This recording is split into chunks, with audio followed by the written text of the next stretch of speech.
የዩናይትድ ስቴትስ አርሚ ኢራን ላይ የሚያደርሰውን ጥቃት ፕላን እንዳረገና እንደጨረሰ የዶናልድ ትራምፕን እሽታ እንደሚጠብቅ ነው መረጃዎች እያወጡ የሚገኙት። በትናንትናው ዕለት የዶናልድ ትራምፕና ከሴኪሪቲ አድቫይዘሮቻቸው ደግሞ በሲቹዌሽን ሩማቸው ውስጥ ገብተው ይህን ፕላን እንደሰሙና እንዳጸደቁት ተነግሯል። አንድ አልቲሜተም የመጨረሻ አልቲሜተም ለኢራን እየሰጡ ያሉ ነው የሚመስሉት። እንግዲህ በዚህ ሳምንት ውስጥ የኒኩሌር ስምምነት ወር ደግሞ ኢራን ከአሜሪካ ጋር ስምምነት ውስጥ የማትገባ ከሆነ አሜሪካ ወደ ስትራይክም እንደምትሄድ ነው የሚያሳየው። እንግዲህ የጥቃቱ ዲቴይሎች እስካሁን ድረስ አልወጡም። በምን ተጠቅመው ኢራን እንደሚያጠቋት የትኛው ሳይት እንደሚጠቃ ምን ነገሮች እንደሚልጉ እስካሁን ድረስ ግልጽ አልወጣም። የተነገረ ነገር የለም። ግን እሱን ፕላን እንዳጸደቁትና ላይክ ዘ ሆል አርሚ የአሜሪካን አርሚ የትራምፕን እሽታው ደግሞ የትራምፕን ትእዛዝ እንደሚጠብቅ ነው የተነገረው። ያው ኢራን ትንሽ ሰሞኑ ቀዝቀዝ ብላ የነበረ ቢሆንም ዛሬ እንግዲህ 50 በላይ የሚሆኑ ባሊስቲክ ሚሳይሎችን ወደ እስራኤል አቅጣጫ መተኮሷ ይታወቃልና ኢራን የሚሳይል እጥረት እንደሌለባት ነው እያየን ያለ ነው። እንግዲህ ዛሬ በነበረው ጥቃት በቴል አቪቭ ውስጥ የሚገኝ የስቶክ ኤክስቼንጅ ደግሞ ይሄ የስቶክ ማርኬት የሚሰራበት ህንጻ ሁሉ እንደተመታ ነው የተነገረውና this is በጣም ትልቅ ጉዳት ለእስራኤል። ኢቨን ቤንያሚን ኔታንያሁም በትናንትናው ዕለት እያመነ የነበረ ነገር ነው። ትልቅ ጉዳቶችን እያስተናገድን ነው፣ ሰዎች የሞቱበት ነው፣ ህንጻዎች የተጎዱብን ነው የሚል ነገር ትናንት ቤንያሚን ኔታንያሁ አስተላልፎ ነበረ። እስካሁን ድረስ 20 የሚሆኑ ቢልዲንጎች ከጥቅም ውጭ እንደሆኑና ከ1500 እስከ 2000 የሚደርሱ እስራኤላውያን ያለ ቤት ደግሞ ሆምለስ እንደሆኑ ነው እየተናገሩ የነበሩት ቤንያሚን ኔታንያሁ። እና ያው ዶናልድ ትራምፕ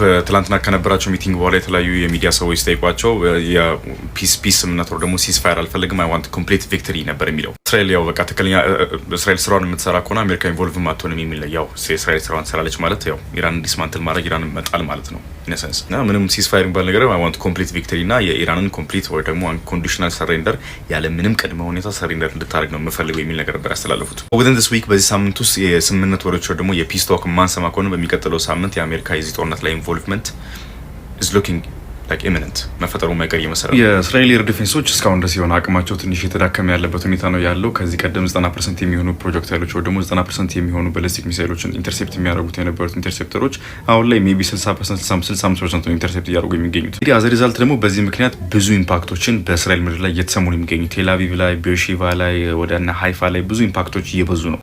ይሄ ዛሬ የሆነ የሚሊተሪ ሳይት አቅራቢያ የተገኘ የነበረ አንድ ሆስፒታል ላይ የደረሰ ጥቃት ነበር። ያው ፕሪዶሚናንትሊ ወታደሮች የሚታከሙበት የነበረ እንደምትመለከቱት ላይክ ኮምፕሊትሊ ተርን ኢንቱ ረብልስ ፈራርሷል እንዳለ። ኢራናዊ ሚዲያስ እስራኤል እንደዚህ በጣም ሞክ እያደረጓት ነበር እንደምትመለከቱት። ይሄ ነገር የምጠቀመው እስራኤል ጋዛ ላይ ነበረ። ጋዛ ላይ ያሉ ሲቪሊያን ኢንፍራስትራክቸሮችን እስራኤል ስመታ እንደዚህ አይነት ቪዲዮዎች ትለቅ ነበረ። ከሱ ስር እንትኖች ነበሩ፣ ሚሳይሎች ነበሩ። ከዚህ ከሆስፒታሉ ስር ታንክ ደብቃቸዋል፣ ለዛ ነው ሆስፒታሉ የተጠቃው የሚል መልእክት ነበር ያስተላለፉት። እና በየሰዓቱ በሳይረኖች እየጠሩ አንደርግራውንድ በንከር መግባት የሰለቻቸው የእስራኤል ዜጎች እንደምትመለከቷቸው አንደርግራውንድ እንደዚህ በቃ ድንኳናቸውን ጥለው ቁጭ ብለዋል። እንግዲህ የዛሬውን የነበረውን ጥቃት ደግሞ የእስራኤል ዲፌንስ ሚኒስትር ደግሞ የዋር ክራይም ብለውታል። ሆስፒታል መታለች ዋር ክራይም ብለውታል። ከእስራኤል ዋር ክራይም የሚል ክሌም ሲመጣ ማለት ነው። ብቻ የሰሞኑ የኢራን ስትራይኮች በጣም የእስራኤል ኤር ዲፌንስ በጣም እያዳከሙት የሚገኙት እንትኖች ነበሩ፣ ስትራይኮች ነበሩና ያው ሞስት ኦፍ ዘም እያጠቁና ቦታ